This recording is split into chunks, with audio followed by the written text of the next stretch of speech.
So we were on a business trip, visiting one location to another. So it was very chaotic and so busy. Our schedule looked so predictable. So we made a decision to make this trip as memorable as possible. Our goal was so simple, that is to visit as many breathtaking places and beautiful locations as possible. And we had a clear dream, that is to experience the raw beauty of the nature that National Park can offer.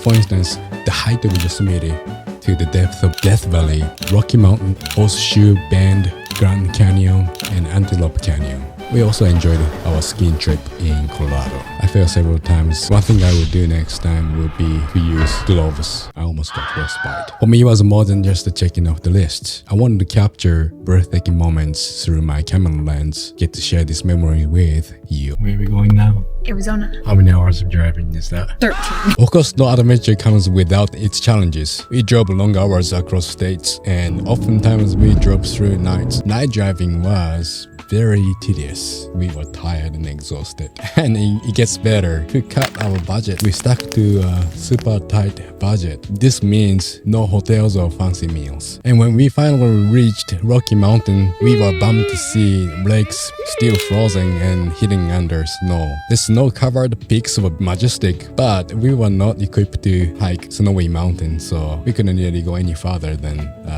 where we were. Ideally, I have snowshoes. This is what I have. It's ill-equipped. So this is what Bear Lake looks like in the winter. As we continued west, our next stop was Grand Canyon. We spent the night over there. However, night got very cold. Literally, the cold cut right through us. With no stoves to cook something warm, we soon realized that our bodies were craving something warm after long hours of traveling. Spicing up a little bit, our car got a flat tire. We literally got a nail in a tire. Nailed it!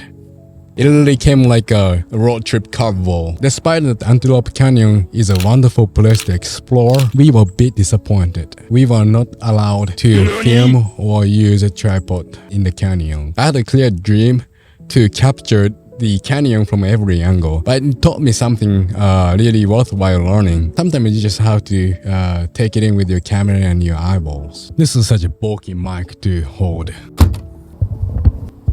Some days were difficult, but we learned to adjust. We took turns behind the wheel, so one of us get always rested. My wife, thinking ahead, she packed meal replacement so we can stick to our budget. And that was a very good idea. Another thing that we did was to camp in our SUV on our campground. Through all that, we learned to embrace the road trip as what it was. Imperfect, unpredictable, but highly adventurous. You may wonder, what's the result of our trip? What did we learn? What did we enjoy? What did we get to see? The experience was totally worth it. From sunrise to sunset, from exhaustion to rest, experience taught us that the road trip is a special way to explore the world. It's not that I would do this every single day for the rest of my life. The places we visited were not just scenic. They gave us a sense of accomplishment and wonder. I'm getting super hot here. And we also learned a lot from this journey. We learned to pack better, plan ahead, and embrace unknown. But here's the biggest takeaway from my experience. It wasn't about the miles we drove or the places we saw. It was about the journey with my wife. Our relationship got deeper, and that